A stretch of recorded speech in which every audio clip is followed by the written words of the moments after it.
welcome to Love, Life, and Marriage with the Woods. I am Saiko. And I'm Sharon. So we think. All right. Welcome to the channel. Welcome to our episode. Welcome to our show.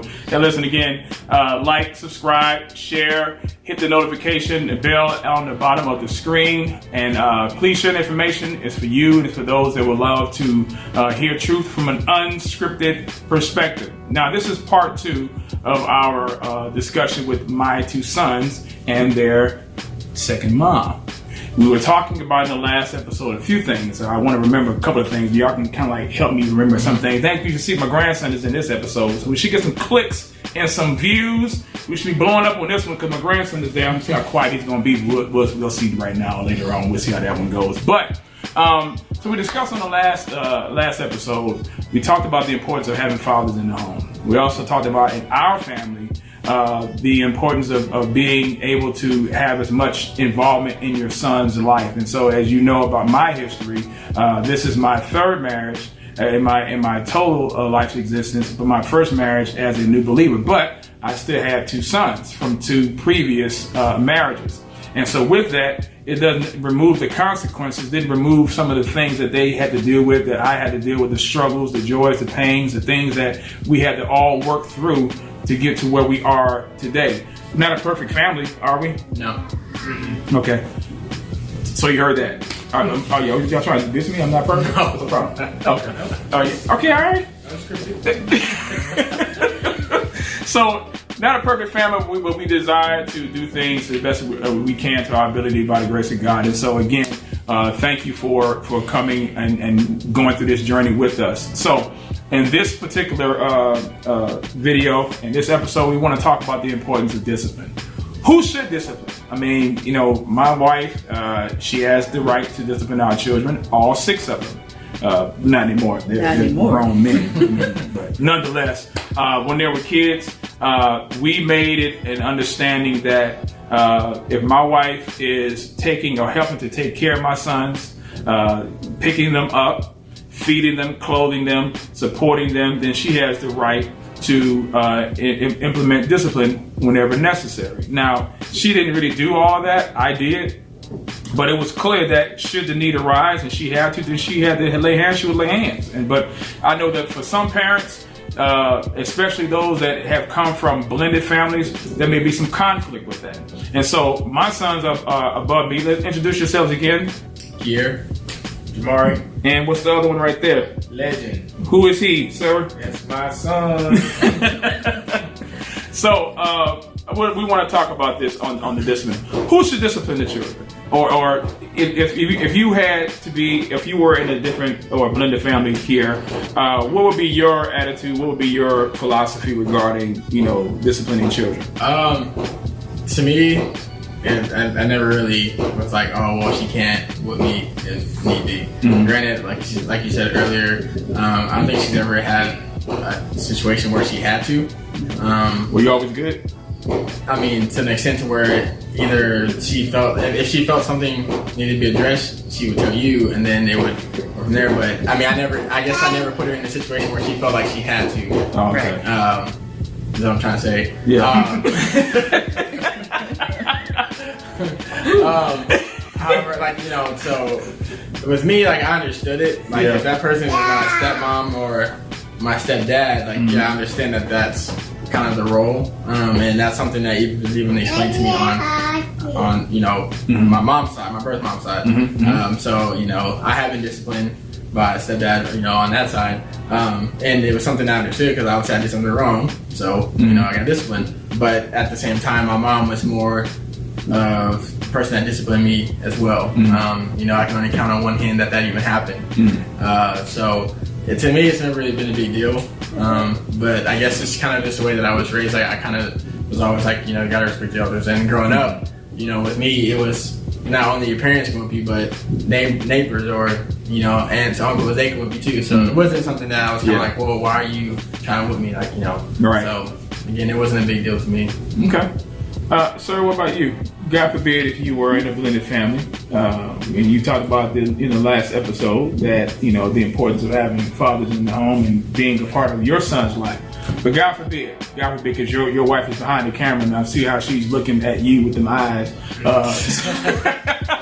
God forbid if that would have happened, what would be your philosophy if you were to be remarried and to get into another relationship? Would you allow your new wife to discipline Leslie? I would say no. Okay, this is gonna be interesting. The reason why I say again, I am the rebel. Okay, I would say no with conditions, and vice versa. If my wife, Lord forbid, she lost her mind and said, "I don't want to be with you no more," but she would never. I'm the greatest. But if she did, wow, this is gonna be edited. New boo, new man, new husband, whatever. Yeah, he cannot discipline my child. The reason why I would say that, you in agreement? Thank you. The reason why I would say that is because regardless of our relationship, I will be active in my child's life. Mm-hmm. Because I'm active as a father in his life, I'm not missing anything. I'm there. Mm-hmm. I'm providing. Although I'm outside of the home, I would prefer. I would prefer that no other man puts his hands on my child if it's not absolutely necessary. What would be the condition where? Okay, I will tell you. If my child say I wasn't available, like I'm working out of town, or it's something that needs to be dealt with right then and there. Mm-hmm. Okay, I believe it also depends on the relationship between myself and my wife's. It sounds weird. My wife's husband, or her and my new boo, or whatever. That would have to be a conversation that has to be had. Which I believe in a lot of relationships that go down south, that conversation doesn't occur. In most relationships, we break up. Heck, me and my ex-wife ain't talking, so she sure ain't talking to my new lady. Mm-hmm. You know what I'm saying? So those conversations don't really get had a lot in the black community. Mm-hmm. So I believe that if it is had to where me and this is why you probably will get with him.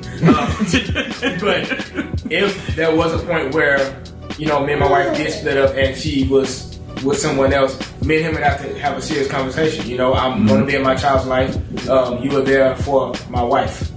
This would be, an additive that comes with her, but at the same time, this is mine. And that's just me. I don't expect everybody to agree with it. Yeah, probably won't. We hear these comments, man. But let's watch these comments on this one here. Hey, but that's just my philosophy. If they're co-parenting and they're co-parenting well, I don't believe there will be many opportunities where that child would have to get beat downs. Because if they're doing it right, the child would probably act accordingly. Now, unless he's just bad like I was, it is what it is. But that's just me. No, you can't. Don't touch my child. So let me ask you this question then, son. Right? Should that new husband, is he responsible for providing for your son while he's under his roof? I'm responsible for providing for my son wherever he is. Okay, so you're gonna give him money? You gonna give him money to? Hold on. Okay. All right. Which this will segue into the other topic of child support and stuff like that. But because I am providing for my child, whoever is with her, he's with her. Of course, she comes with whatever she comes with. Right. Which would be my child. True. And if he's any good, outstanding man, he would want to provide and be there for my child, so like that. Mm-hmm. Again, it is a very thin line, because just because you helping my wife or doing what you need to do for her, don't mean that you finna be disciplining my child. That's just I can't see it. I understand where you're coming from. I would think that the disagreement would come in where I see that one over there. The daughter. I'm not sure what do I need to? Okay. No, they're not. Nod. Are you agreeing with your brother? You agreeing with you? Okay, my oldest daughter is agreeing with her other older brother in that. So this is going to be a very interesting episode, ladies and gentlemen. Again, this is Unscripted. Somebody fall? No, that's fireworks. Oh, okay. Yeah, it's 4th of July, y'all. Where we are. So anyway, so this is going to be an interesting discussion because I believe that once that relationship has splintered and it has broken, yes, that is your child, but when that person comes under someone else's roof, they're under that person's authority. And if they're under that person's authority, then they're under that person's discipline. Now, if that would be the case, then I think some counting of the costs would have to be considered. Because now, are we saying that he or she is only has the right to provide food, clothing, and shelter, but not discipline? Is that what we're saying? Yes, I'm asking both of y'all. Oh, so are you saying that too? You can speak loud into the microphone if you like, ma'am. Pretty much. Okay. And ditto. Yeah, I This is gonna be mean, interesting. he's there for my wife. Again, it's a gray area. It may not be logical to everybody, but to me, just like in my household, if my son was, quite frankly, in the world we live in today, he would be staying with the mama because she would get custody, most likely. But if he was to stay with me, which I would prefer, and I got married again, my wife now and my new wife then would have a conversation. True. Well, how are we going to allow discipline? You know what I'm saying? Now, my morals and my beliefs upon not allowing anybody to discipline my child is strictly because on the basis that me and that man don't have a conversation. If we don't have a conversation and understanding to where we even clicking, no, you're not touching my son.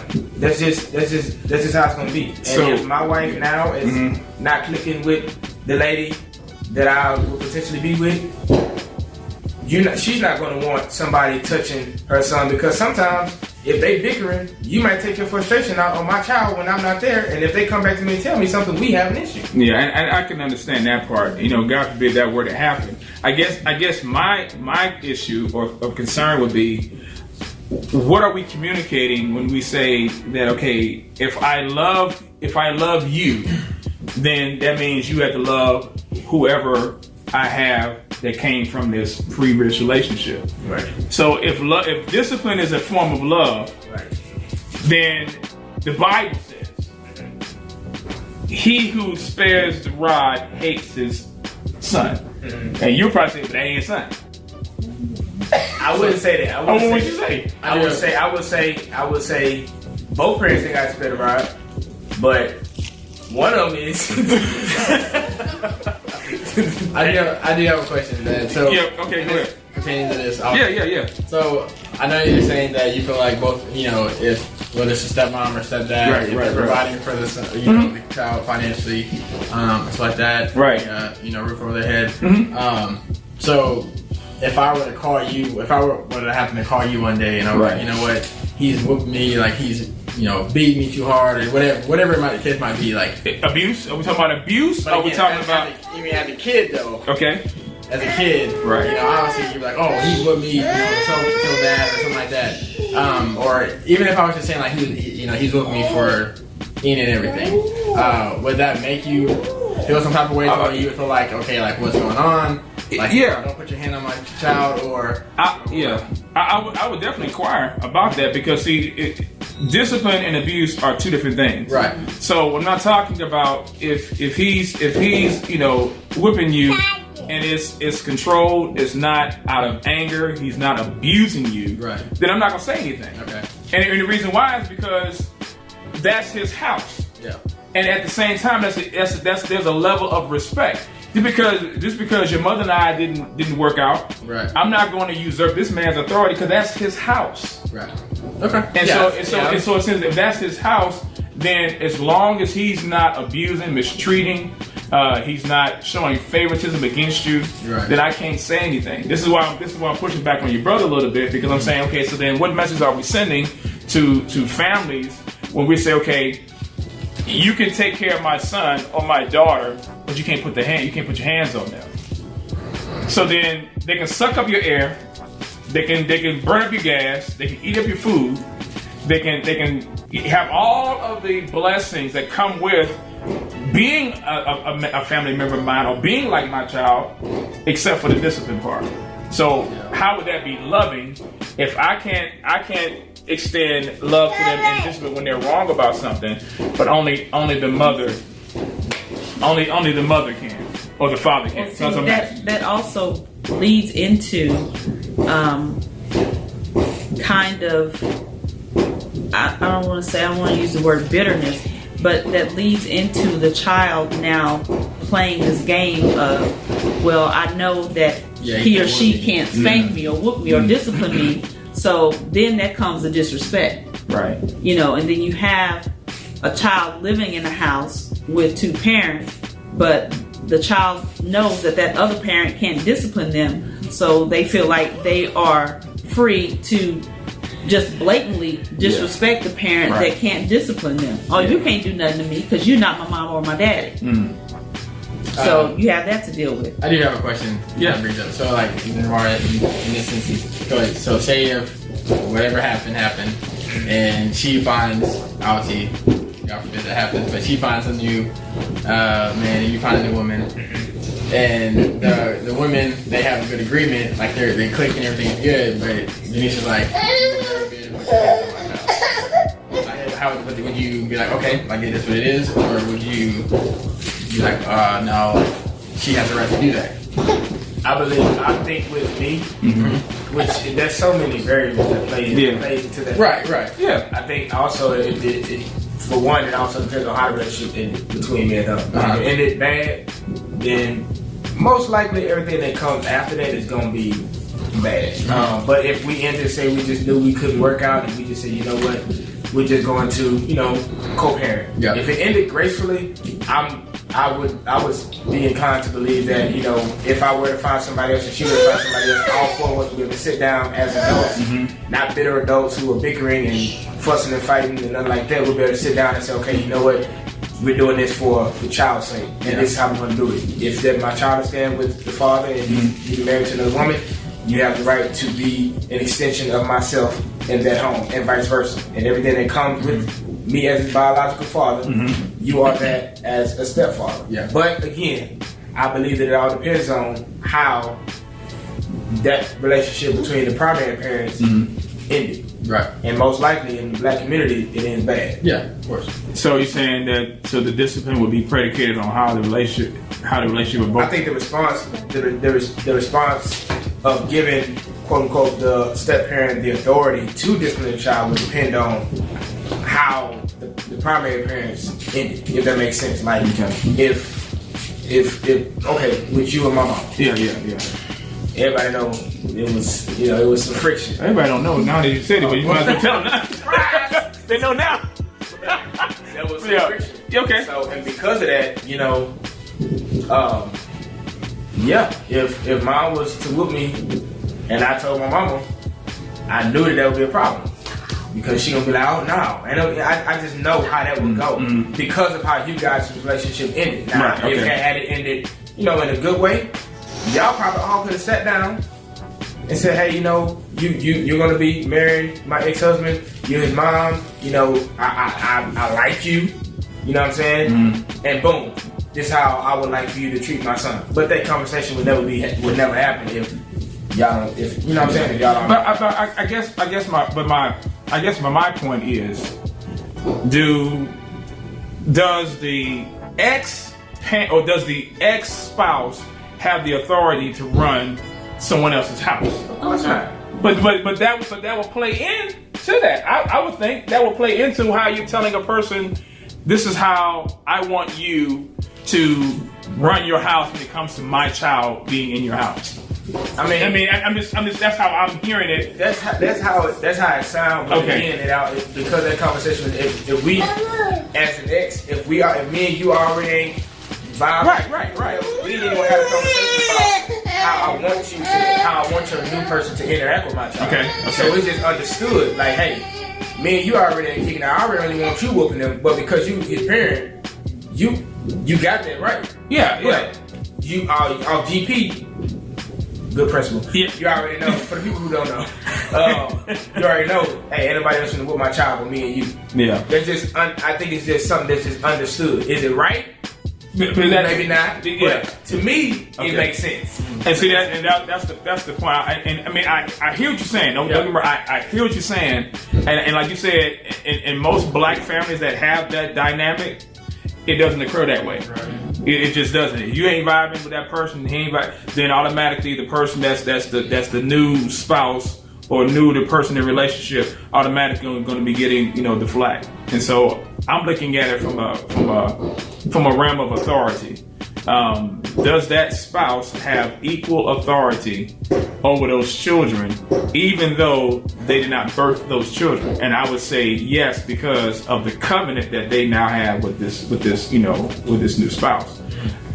Communication definitely needs to occur if at all possible. Yeah. But if it hadn't been able to occur, then I don't believe that the relationship or the household that child is under and that authority should be forestalled or should be eliminated because these two parents over here don't agree regarding who should discipline the children, because that child is going to need to be disciplined. Like Sharon was saying, is that once that child gets a whiff of who has the beef and who is the one that basically they can play on, they're gonna take that thing to the hill. Oh yeah. So that's just my thoughts about that. I don't know if you wanted to add anything else to that, but I mean, this is a good conversation. This is the kind of stuff I guarantee you. Yeah. I mean, again, what at the end of this episode, what do you think about that? What my son mentioned, should the spouse, what if both parents don't agree? How should that child be disciplined? What are your thoughts about that? Have you been in that situation? Do you know somebody in that situation? Leave your comments and your thoughts in the description and in the comments below on that. But go ahead, dude. Well, I didn't really have anything else to add on that, but that was just my view on, I would just know how that would play out if that was to be allowed in the household with, two parents that one can discipline and the other one can't. It's inevitable how this is going to play out. Yeah. I think that's really another factor that doesn't get discussed a lot is because of the friction and the lack of communication that occurs. Now, Jamar, you mentioned about the family court system or child support. I just want to touch on that just for a second. So, God forbid if you weren't to have custody, you already mentioned, you said automatically the child is going to go with the mother. Particularly if it's a boy, it's like it's automatically going to go by default to the mother. Why is that? Why do you think that is? I think this word is how can I say it without corrupt? There's so much. That yes, the system. But I think that there's a lot of favoritism, or this world kind of caters more or leans more towards the woman, whether she is right or wrong. You see it in domestic violence, you see it in child support, you see it in all different types of other arenas of life. So primarily, when you look in the black community, the mama is the one that gets the custody of the child. And then sometimes, because of the father's inability or just the blatant fact that he just don't even want to be there, the mama is forced to be the only parent. So I think that now you see a lot of women raising kids, and primarily sons, by themselves. So I think you touched on two aspects. So you have the father's inability to pay or to support his child financially, or to support the child in the way that he would like to. Now, I know there's some women that are in the system as well too, but it's very, very small percentage. Most people that are in the child support or family court system are men. That's a very extreme case. Exactly, very extreme cases. So you touched on two different dynamics, Jamar. You touched about the inability and the ones who are blatant. I would say when a person is blatantly refusing to support and provide for their child, then you lay the hammer on it. Whatever that means, that's our dog now. So whatever that means that they have to go through the courts, because now they're breaking the law. Yeah. Now that's you're violating the law. And the Bible says if a man does not provide for his own, especially those of his own household, he is denied the faith and is worse than an unbeliever. And that's the 1 Timothy 5:8. So when you refuse to provide for your children, then the law needs to come after you. But what about the one that wants to provide for their children, but they're stuck in a hard place. They're working. They're trying to take whatever jobs they can.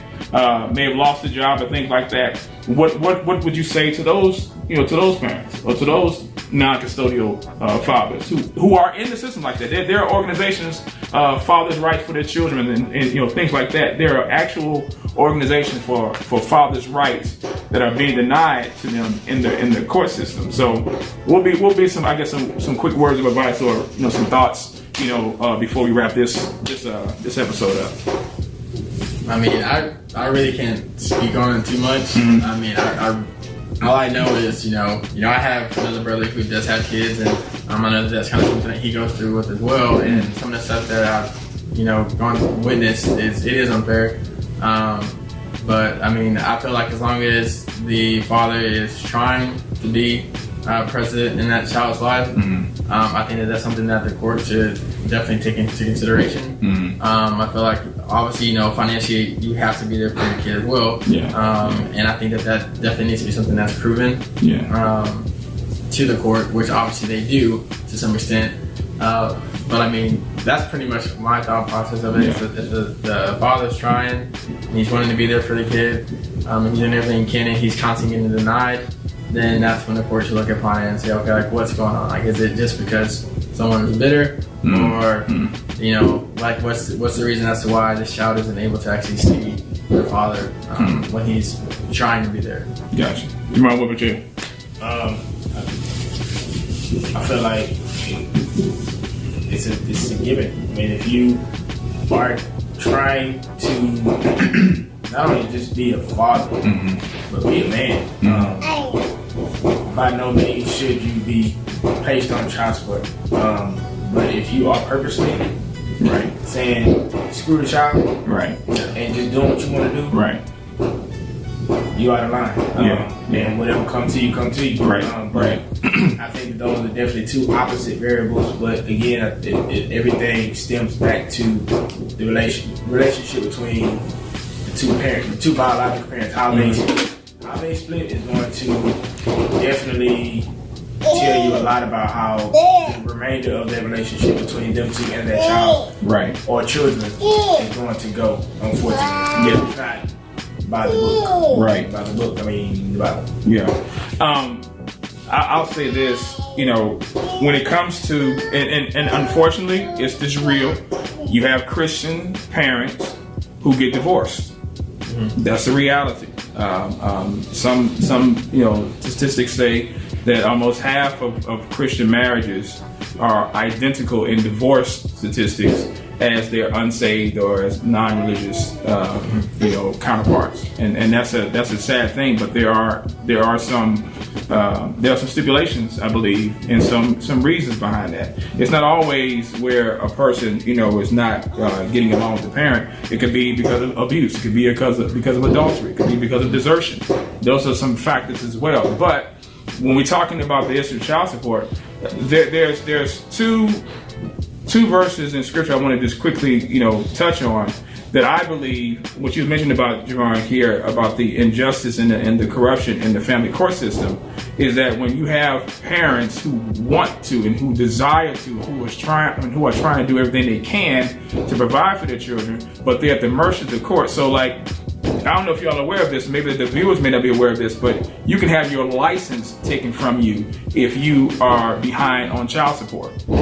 I believe, according to scripture, that's a violation of taking a man's livelihood. And it's in Deuteronomy chapter 24, verse 6. No one shall take a handmill or an upper millstone in pledge, for he would be taking a life in pledge. And in that context, and a handmill or upper millstone, that was used for grinding grain and to make bread, right? So if you take the upper millstone, which is the top stone, or the bottom, then that takes away the person's ability to make a living. Yeah. So you fast forward to put it in today's context, you take away a person's driver's license. Most people need exactly. Or you put the father in jail. So how are they able to provide for their children or to work when they're in jail? So I think when you talk about, I think here you're talking about bitterness and things like that. A lot of these situations come because of the parent being bitter. But if you are a Christian, then your attitude should never be to get back at the individual. And if you are a father, your attitude should never be to get back at the individual by getting back to the child, because the child is the one, or the children are the ones that are hurt and affected by that relationship. And then you also have in 1 Corinthians chapter 6 where it talks about believers taking other believers to court. The Bible says that you're not to do that. We should be the church. That's when the church should be involved. And when the church is not doing its job, then you go into the world to deal with spiritual issues. And so that's an indictment, I believe, that that gives the name of God a bad name. But I do believe that the importance of these kinds of conversations, it should be able to help others who may watch this to understand that as Christians we have some of the same struggles as our unsaved friends and neighbors do, but we have the answer. We have the Word of God, and we have accountability, and we have family. But when we're not able to use, or we're not willing to use those means that God has provided, then we see a high level in divorce. We see a high level in single parent households. And so my goal, my desire is, and I thank God that my son and his wife and our grandson, they're able, and even our family here now with our girls, we're striving to break the cycle in our home. Because when we are putting the Word of God and using the Word of God as a standard, we should see homes come together. It doesn't mean that it is the removal or absolution from conflict, but we know how to handle conflict in a way that brings God glory for the betterment of each other. And the children are blessed in that process as well. So I just wanted to share that with you guys. And sons, thank you, boys, for your time. This one goes back home. He actually lives in San Antonio now, and he's single, ladies and gentlemen, ladies. Yeah, I'm about to say You can get at him. You can't get at him. He already got it. But you can get at him. You can shoot your shot at him. And listen, we're gonna put that video up. And show y'all, he good. Nice. You gotta be a nice, clean, wholesome girl. Yeah. Nice Wholesome. and clean, wholesome. Okay. So listen, that's our time. We're gonna end this. This episode again. If you would like to reach out to us, if you have any comments or questions, listen, leave your comments at the bottom. What do you think about this episode? What are some ideas, or what are some things that we can talk about in regards to family, in regards to loud children? But yeah, leave your comments, leave your thoughts at the bottom of the screen. If you'd like to reach out to me, SaikoWoods@yahoo.com. The missus, inbox me on Facebook. Yeah. Kier, how can I get with you, my son? My name on Facebook. Kier, Kiere Woods. You can look me up on Twitter as well. This is Woods Kier. And then also, that's only two social media. You gonna give me your social too? Mark? I'm on Facebook, J Marquise, JAYMARQUIS. Or you can email me. It will be delayed response. Mari Woods, JAMAURIE Woods, iCloud.com. Also, if you do email me, please CC my wife so that she can be included. Her name is Janisha, JOHNEISHA.